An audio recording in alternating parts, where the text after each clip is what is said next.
Trump secretly sent COVID tests to Putin during 2020 shortage. New book says. As the coronavirus tore through the world in 2020, the United States and other countries confronted a shortage of tests designed to detect the illness. President Donald Trump secretly sent COVID tests to Russian President Vladimir Putin for his personal use. Putin, petrified of the virus, accepted the supplies but took pains to prevent political fallout, not for him, but for his American counterpart. He cautioned Trump not to reveal that he had dispatched the scarce medical equipment to Moscow, according to a new book by Washington Post associate editor Bob Woodward. Putin, according to the book, told Trump, "I don't want you to tell anyone because people will get mad at you, not me."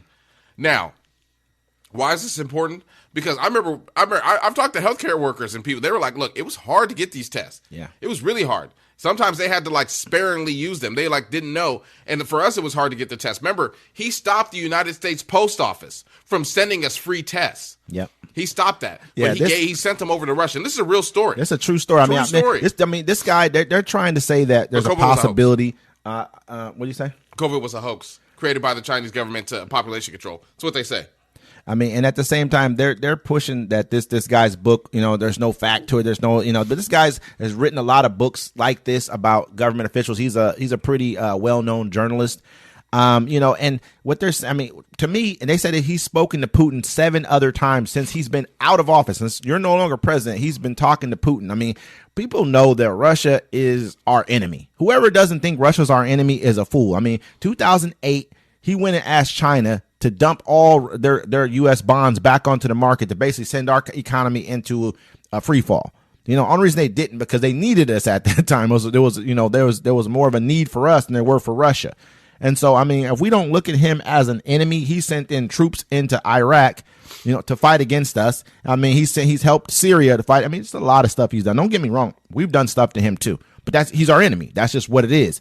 And so you're sending our enemy president, our test to him, and then saying, "Hey, he's telling you don't tell anybody about it." Don't tell anybody. It's crazy. You act like you guys aren't best buddies, and now he's saying stuff like, "Oh, we heard that Putin has endorsed Kamala Harris." No, man, this is all a game. We all act like we don't know who you and him are together when this whole thing, So that's crazy. I mean, whoever's voting for him they're voting for him. They're not going to stop it. I'm like, this is why your family and your friends look at you differently. Because you support a man like that. Nobody ever supported. People were dying. Nobody ever supported Russia before.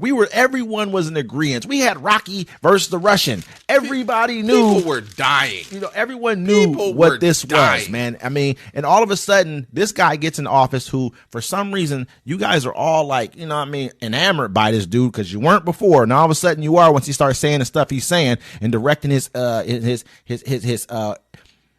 anger and his vitriol at the correct group that you guys are happy to see it directed at. Now all of a sudden you guys are okay with Russians. I watched this lady say, the Chinese are horrible people and Russians are good. I'm like, why? Just said the Chinese eat dogs, what makes them bad, but Russians are good people. I'm like, at the end of the day, man, I don't know who eats dogs or who don't. People's cuisine is different around the world. We probably eat things that people don't eat in other places. But at the end of the day, we know that Russia has always been our enemy. We eat processed food.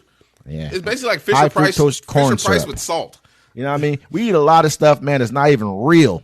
They just give it to us. We drink Coca-Cola with high fructose corn syrup. And you can clean stuff with that. You know what I'm saying? It's a cleaning agent. Exactly. You know what Remember, I mean? Did you pour it in your toilet? You didn't do it yet? Not yet. My dad used to take Coca-Cola. My battery used to be corroded. And he'd be like, oh, hey, just pour some Coca-Cola on it.